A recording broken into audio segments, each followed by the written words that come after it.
বাংলাদেশের ইতিহাসের জন্য 7ই নভেম্বর অত্যন্ত গুরুত্বপূর্ণ।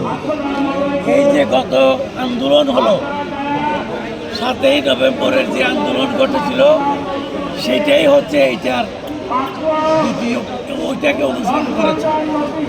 7ই নভেম্বর যদি না ঘটত তাহলে বাংলাদেশ একটা আধিপত্যবাদী আগ্রাসনবাদী ভারতের অধীনে চলে যেত।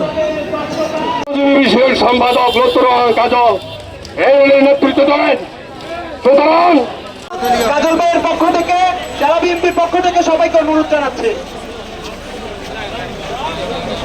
মিছিলে আসুন। রাস্তার দুই পাশে যারা দাঁড়িয়ে আছেন মিছিলে অংশগ্রহণ করার জন্য আসছেন আপনারা বিভিন্ন জায়গা থেকে।